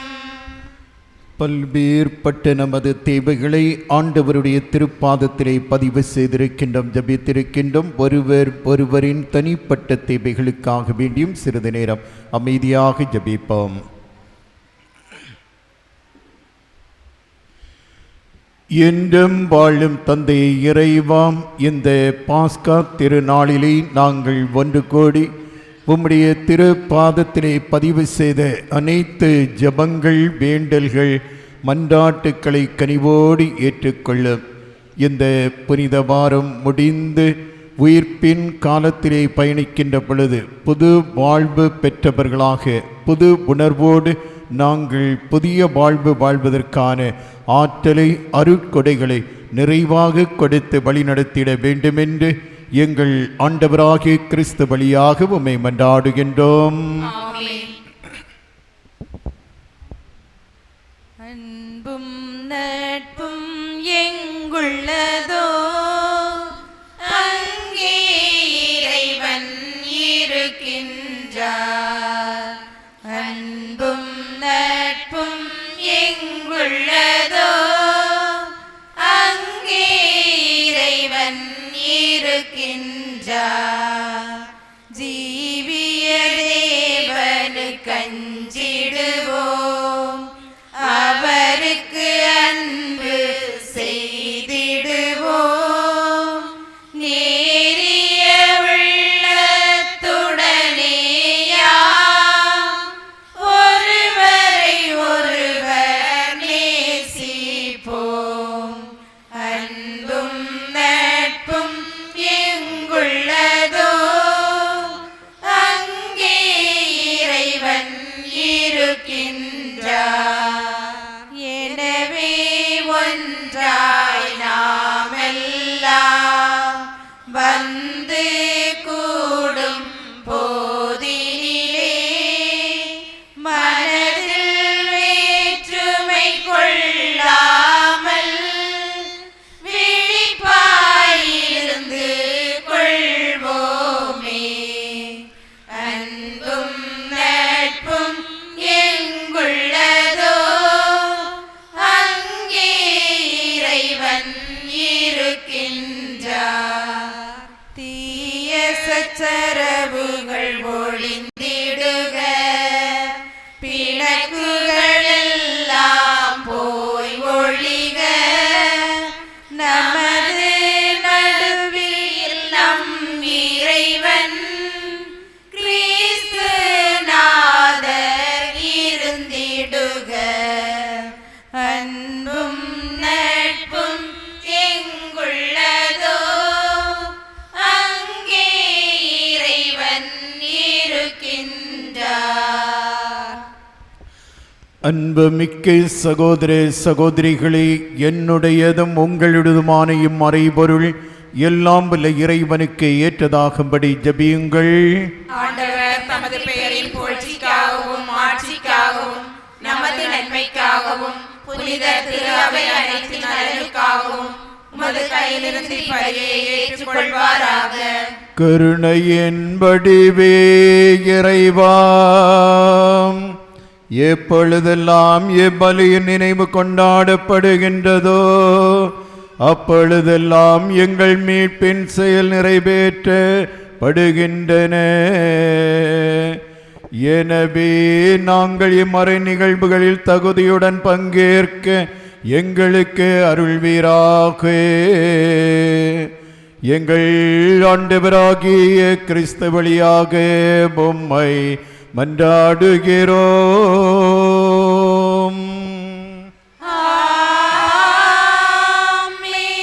ஆண்டவர் உங்களோடு இருப்பாராக. உம் ஆன்மாவோடும் இருப்பாராக. இதயங்களை மேலே எழுப்புங்கள்.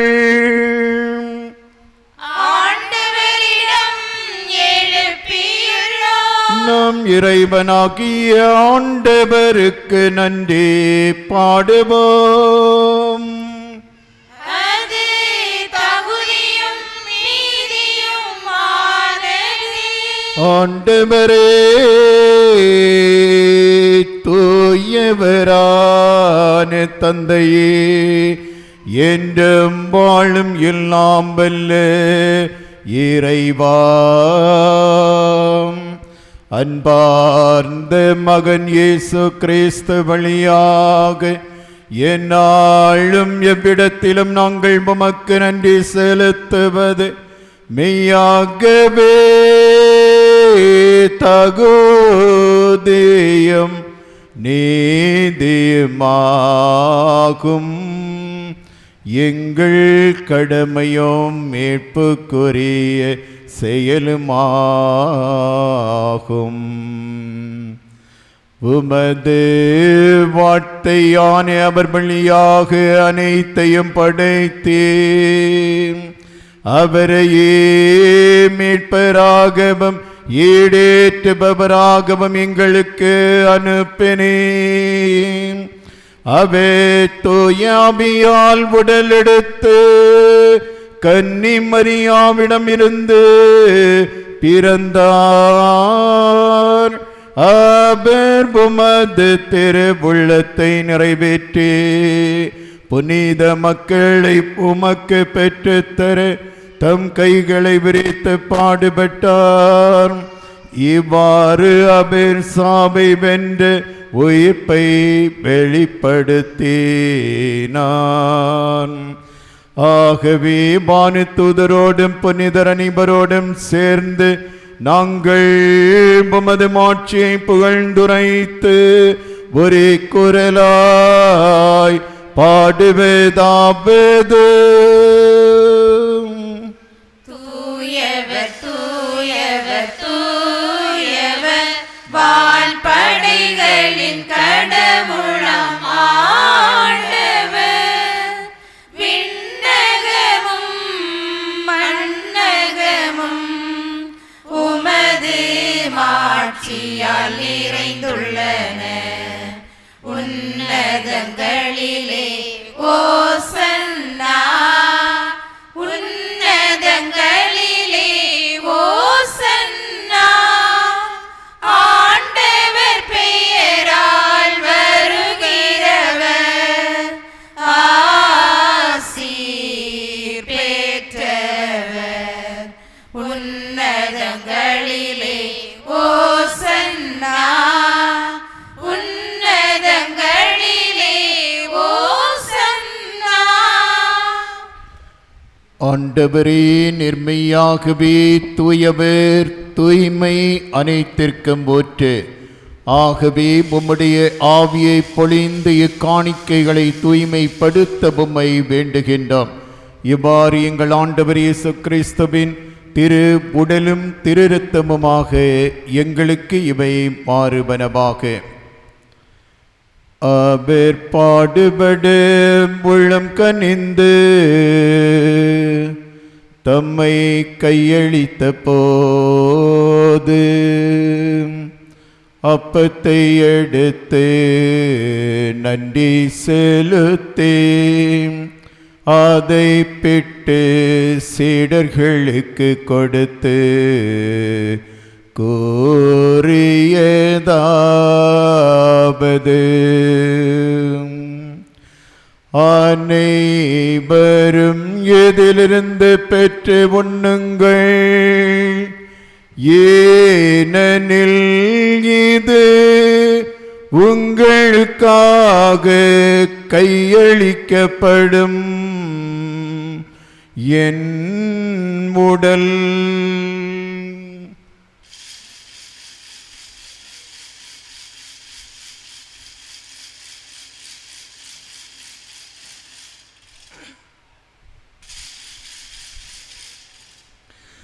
அவ்வண்ணமே இரவு விருந்தை அருந்திய பின் கிண்ணத்தை எடுத்து நன்றி செலுத்தி தம் சீடர்களுக்கு அளித்து அவர் கூறியதாவது அனைவரும் எதிலிருந்து பெற்று பருகுங்கள், ஏனெனில் இது புதிய நிலையான உடன்படிக்கைக்குரிய என் இரத்தம். இது பாவ மன்னிப்பிற்கென்று உங்களுக்காகவும் எல்லோருக்காகவும் சிந்தப்படும். இதை என் நினைவாக செய்யுங்கள்.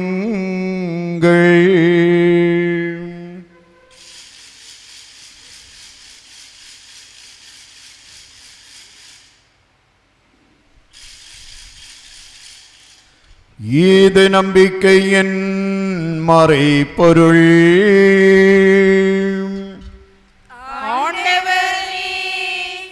நீர் வருமளவும் உமது இறப்பினை அறிக்கையிடுகின்றோம், உமது உயிர்ப்பினையும் எடுத்துரைக்கின்றோம். ஆகவே ஆண்டவரே, நாங்கள் கிறிஸ்துவின் இறப்பினையும் உயிர்ப்பினையும் நினைவு கூர்ந்து வாழ்வு தரும் அப்பத்தையும் மீட்பளிக்கும் கிண்ணத்தையும் உமக்கு ஒப்பு கொடுக்கின்றோம். உம் திருமுன் நின்று உமக்கு ஊழியம் புரிய தகுந்தவர்கள் என எங்களை ஏற்றுக்கொண்டீர். எனவே உமக்கு நன்றி செலுத்துகின்றோம். மேலும் கிறிஸ்துவின் உடலிலும் இரத்தத்திலும் பங்கு கொள்ளும் எங்களை தூய ஆவியார் ஒன்று சேர்க்க வேண்டும் என உம்மை தாழ்மையுடன் மன்றாடுகின்றோம். ஆண்டவரே, உலகெங்கும் பரவியிருக்கும் உமது திரு அவையை நினைவு கூர்ந்தருளும். எங்கள் திருத்தந்தை பிரான்சிஸ், எங்கள் மறை மாவட்டத்தினுடைய பொறுப்பு ஆயர் பேராயர் ஆண்டனி பாப்புசாமி, எல்லா திருநிலையினர் ஆகிய அனைவரோடும் உமது திரு அவை அன்பில் நிறைவு பெற செய்தருளும். மேலும் உயிர்த்தெழும் எதிர்நோக்குடன் துயில் கொள்ளும் எங்கள் சகோதர சகோதரியர்களையும் இறந்தோர் அனைவரையும் இரக்கத்துடன் நினைவு கூர்ந்து உமது திருமுக மொழியினுள் ஏற்றருளும். எங்கள் அனைவர் மீதும் இரக்கமாயிரும். கடவுளின் கன்னித்தாயான புனித மரியா, அவருடைய கணவரான புனித யோசேப்பு, புனித திருத்தூதர்கள், இவ்வுலகில் உமக்கு உகந்தவராயிருந்தோர் ஆகிய புனிதர் அனைவருடனும் நாங்கள் நிலை வாழ்வில் பங்கு கொள்ளும் தகுதி பெற்று உம் திருமகன் இயேசு கிறிஸ்து வழியாக உம்மை புகழ்ந்தேத்தும் வரமருள உம்மை மன்றாடுகின்றோம். இவர் வழியாக இவரோடு இவரில் எல்லாம் வல்ல இறைவனாகிய தந்தையே, தூய ஆவியாரின் ஒன்றிப்பில் எல்லா புகழும் ஆட்சியும் என்றென்றும் உமக்கு உரியதே.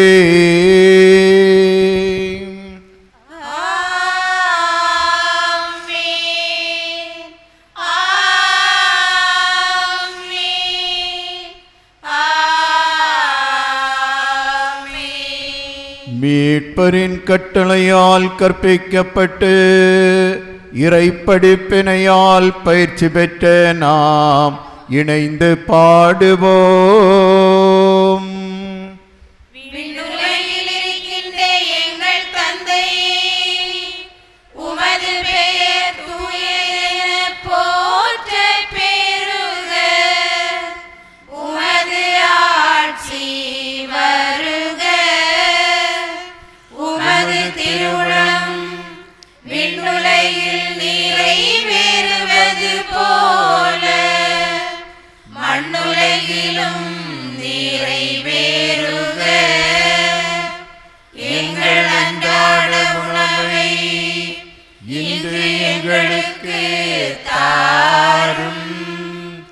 எங்களுக்கு எதிராக குற்றம் செய்வோரை நாங்கள் மன்னிப்பது போல எங்கள் குற்றங்களை மன்னியும். எங்களை சோதனைக்கு உட்படுத்தாதேயும், தீமையிலிருந்து எங்களை விடுவித்தருளும். ஆண்டவரே, தீமை அனைத்திலிருந்தும் எங்களை விடுவித்து எங்கள் வாழ்நாளில் அமைதியை கனிவுடன் அருளவும்மை மன்றாடுகின்றோம். உமது இரக்கத்தின் உதவியால் நாங்கள் பாவத்தில் இருந்து எப்போதும் விடுதலை பெற்று யாதொரு கலக்கமும் இன்றி நலமாயிருப்போமாக. நாங்கள் எதிர்நோக்கி இருக்கும் பேரின்பத்திற்காகவும் எம் மீட்பராகிய இயேசு கிறிஸ்துவின் வருகைக்காகவும் காத்திருக்கின்றோம். ஏனெனில் ஆட்சியும் வல்லமையும் மாட்சியும் என்றென்றும் உமதே.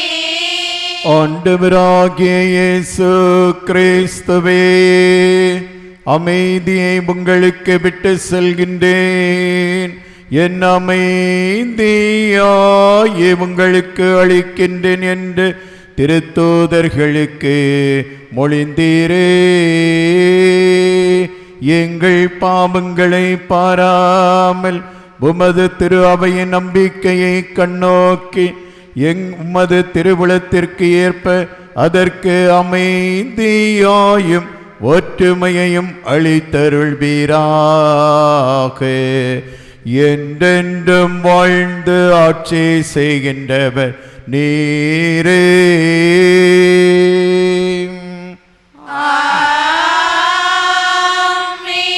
ஆண்டவருடைய அமைதி உங்களோடு என்றும் இருப்பதாக.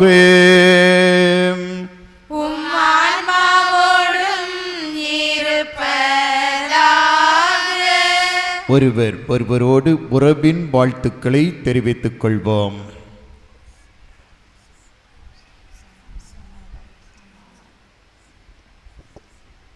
உலகின் பாவம் போக்கும் இறைவனின் செம்மறியே, எம் மேல் இரக்கம் வையும். உலகின் பாவம் போக்கும் இறைவனின் செம்மறியே, எம் மேல் இரக்கம் வையும்.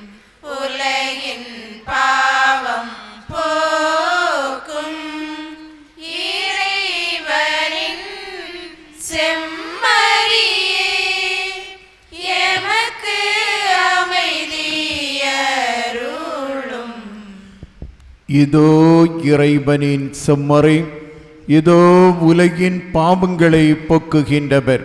செம்மறையின் விருந்திற்கு அழைக்க பெற்றவர்கள் பேறு பெற்றோரும். நான் தகுதியற்றவள், ஆனால் ஒரு வார்த்தை சொல்லி சொல்லிவிடும், எனது ஆன்மா நலமடையும்.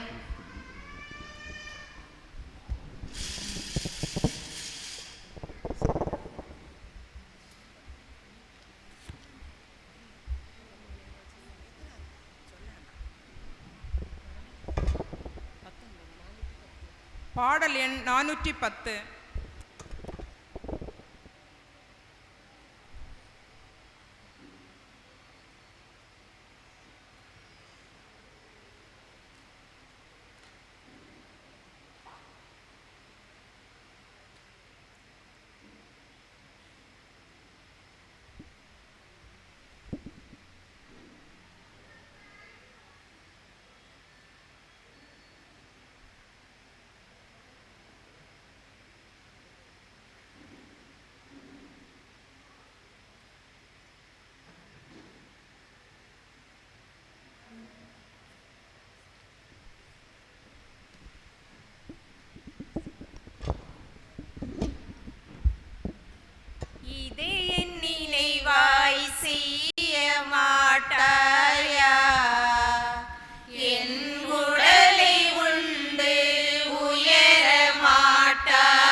காட்ட சொன்னேன்.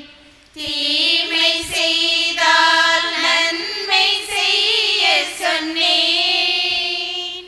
கன்னத்தில் அறைந்தால் கன்னத்தை காட்ட சொன்னேன். தீமை செய்தால் நன்மை செய்ய சொன்னேன். இதற்கு மேல் நான் என்ன கேட்கின்றேன்? இதற்கு மேல் நான் என்ன கேட்கின்றேன்? வெறும் வார்த்தை அல்ல, வாழ்ந்தும் காட்டிவிட்டேன்.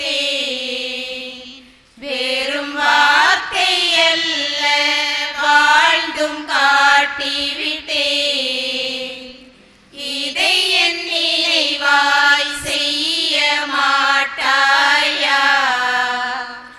என் உடலை உண்டு உயர மாட்டாயா? பணிவிடை பெற அன்று பணியை செய்ய சொன்னேன். தாழ்ச்சி கொண்டால் உயர்வு உறுதி என்றேன். பணிவிடை பெற அன்று பணியை செய்ய சொன்னேன்.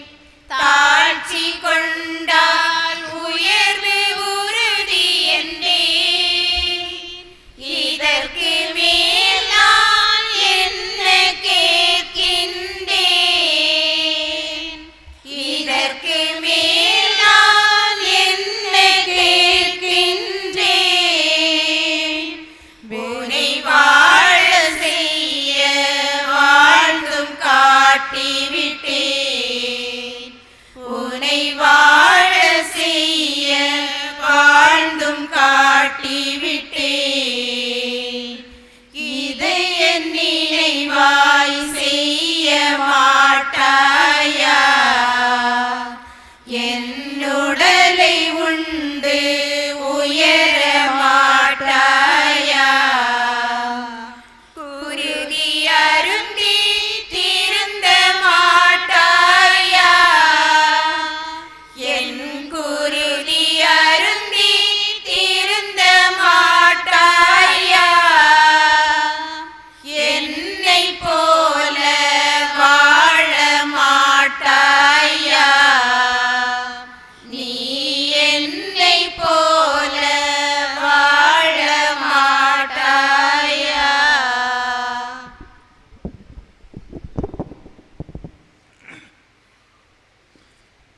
இறை இயேசுவின் இதயத்திற்கு சொந்தமான சகோதர சகோதரிகளே அனைவருக்கும் பெரிய வியாழன் இந்த பாஸ்கா விழாவினுடைய வாழ்த்துக்களை தெரிவித்துக் கொள்கின்றேன். இன்றைய நாள் நாம் அனைவருமே அனைத்து குருக்களுக்காக ஜெபிக்க வேண்டிய ஒரு நாள், குருத்துவம் ஏற்படுத்த நாள். ஆகவே இன்று மட்டுமல்ல, என்றுமே குருக்களுக்காக நாம் ஜெபிக்க கடமைப்பட்டிருக்கின்றோம். ஆகவே குருக்களுக்காக ஜெபிக்கக்கூடிய உங்களுக்கும் சிறப்பான நன்றி பாராட்டுக்களை தெரிவித்துக் கொள்கின்றேன்.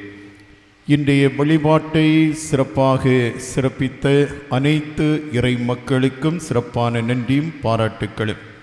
நாளை காலை 6 மணி முதல் பிற்பகல் 2 மணி வரை ஆராதனை நடைபெறும். பிற்பகல் 2 மணி முதல் சிலுவை பாதை நடைபெறும். தொடர்ந்து 3 மணிக்கு இயேசுவின் திருப்பாடுகளின் திரு வழிபாடு நடைபெறும். உயிர்ப்பு பெருவிழா திருப்பலியானது சனிக்கிழமை இரவு சரியாக 10 மணிக்கு நடைபெறும். இன்று திருப்பலி தொடர்ந்து ஆராதனை நடைபெறும். 9 மணி முதல் 9:30 மணி வரை பாடகர் குழு வழிபாட்டு குழுவினர், 9:30 முதல் 10 மணி வரை பங்கு அருட்பணி பேரவை, 10 மணி முதல் 10:30 மணி வரை கத்தோலிக்க சேவா சங்கம், 10:30 முதல் 11 மணி வரை வின்சென்ட் தே பவுல் சபையினர்.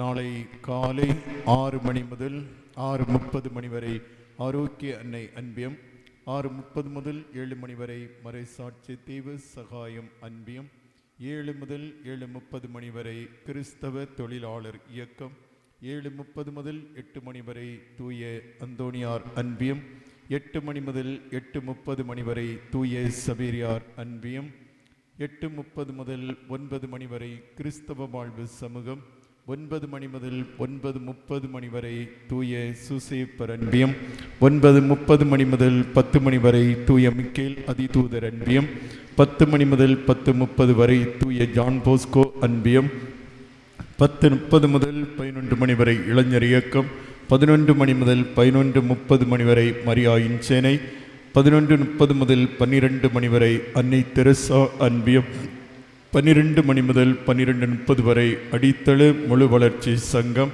12:30 மணி முதல் 1 மணி வரை ஹோல்பிங் இயக்கம், 1 மணி முதல் 1:30 மணி வரை மறைக்கல்வி மன்றம், 1:30 முதல் 2 மணி வரை பொது ஆராதனை. நாளை சரியாக 2 மணிக்கு சிலுவை பாதை திரு நிகழ்வு நடைபெறும். 3 மணிக்கு திருப்பாடுகளின் வெள்ளி திருவெளிப்பாடு நிகழ்ச்சி நடைபெறும். இறுதி ஆசிற்காக எழுந்து நிற்போம்.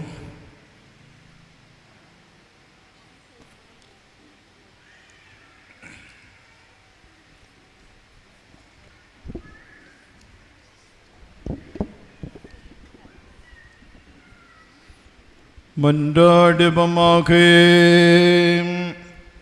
என்றும் வாழும் எங்கள் அன்பின் தந்தையை இறைவாம், எங்களுக்கு என்றும் இன்றும் என்றும் அருள் புரிவீராக. உம் திருமகனின் இரவு விருந்தினால் இவ்வுலகில் ஓட்டம் பெறும் நாங்கள் என்றென்றும் நிறைவடைய தகுதி பெறுவோமாக. எங்கள் ஆண்டவராகிய கிறிஸ்து வழியாக உம்மை மன்றாடுகிறோம்.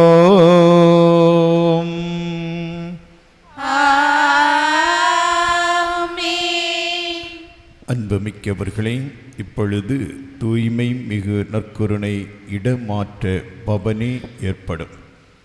இந்த பவனியானது எரியும் திரிகளுடனும் தூபத்துடனும் தூய்மை மிகு நற்கருணை பவனியாக கொண்டு செல்லப்படும்.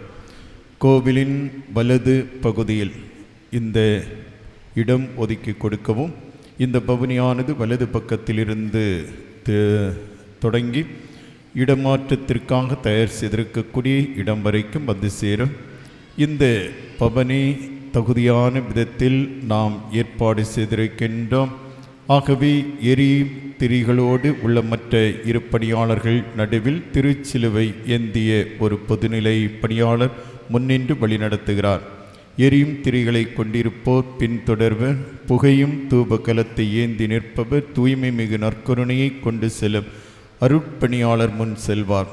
அவ்வேளையில் பாடுவாய் என் ஆவே என்ற பாடலை பாடி நம் பக்தியோடு பங்கேற்போம்.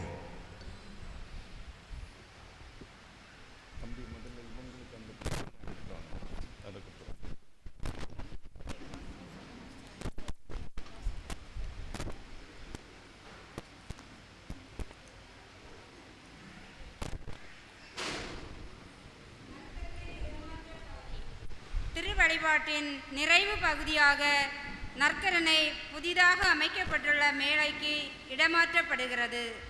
நற்கருணை இயேசுவின் பிரசன்னம். நற்கருணை இல்லாத பீடம் வெற்றிடத்தின் அடையாளம். இயேசு இல்லாத இடம் வெற்றிடம். பீடத்தில் நற்கருணையாக வணக்கம் பெறும் இயேசு வீதிகளில் அநாதைகளாய், அபலைகளாய், வறுமையுற்றவர்களாய், வீடுகளில் வருத்தமுற்றவர்களாயும் வேதனையுடனே வெளிப்படுகிறார். பீடத்தில் இருக்கும் இயேசுவுக்கு ஆதரவளிக்கும் முயற்சியில் இறங்குவதை விட யதார்த்தமாக ஆதரவு நாடி நிற்கும் வறியவர்களுக்கு ஆதரவளிப்போம் என்னும் உறுதியுடன் இந்த இடமாற்ற பவனியிலே பங்கெடுப்போம். தலைமை பீடத்திலிருந்து நற்கருணை தனியாக அலங்கரிக்கப்பட்ட பீடத்திற்கு பவனியாக எடுத்து செல்லப்படுகிறது. பவனியின் போது பாடுவாய் என்னாவே என்ற பாடல் பாடப்படும். பவனி புதிய பீடத்தை அடைந்ததும் அனைவரும் முழந்தாளிட்டு மாண்பியர் கீதத்தை இசைக்க வேண்டும்.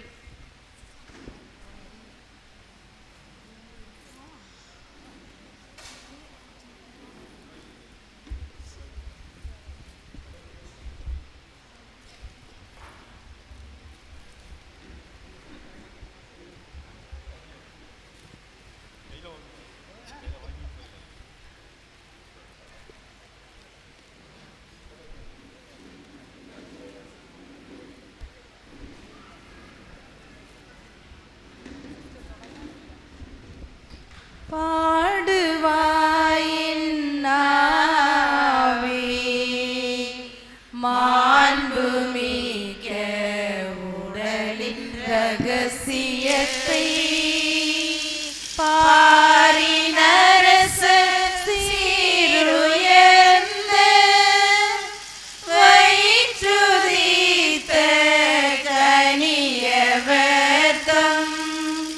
பூதலத்தை மீட்க சிந்தும் விலைமதியில்லாதுயர்ந்த தேவரத்த ரகசியத்தை எந்த நாவே பாடுவாயே. அவர் நமக்காய் அளிக்கப்படவே மாசில்லாத கண்ணினின்று நமக்கு என்றே பிறக்கலானா அவரி மீதில் அவர் வதிந்து அரிய தேவ வார்த்தையான வித்து அதனை விதைத்த பின்னர் உலக வாழ்வின் நாளை மிகவே வியக்கும் முறையில் முடிக்கலானா இறுதி உணவை அருந்த இரவில் சகோதரர்கள் யாவரோடும் அவரமர்ந்து நியமனத்தின் உணவை உண்டு நியமனங்கள் அனைத்தும் நிறைவு பெற்ற பின்னர் 12 சீடருக்கு தம்மை தாமே திவ்ய உணவால் தம் கையாலே அருளினாரே.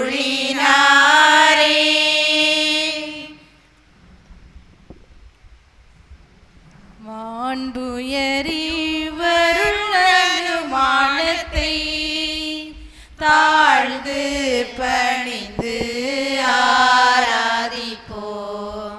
பழைய நியம முறைகள் அனைத்தும் இனி மறைந்து முடிவு பெறுக. புதிய நியம முறைகள் வருக. புலன்களாலே மனிதன் இதனை அறிய இயலா குறையை நீக்க விசுவாசத்தின் உதவி பெறுக. பிதாவர்க்கும் சுதனிவர்க்கும் புகழ்ச்சியோடு வெற்றியார்ப்பும் மீட்பின் பெருமை மகிமையோ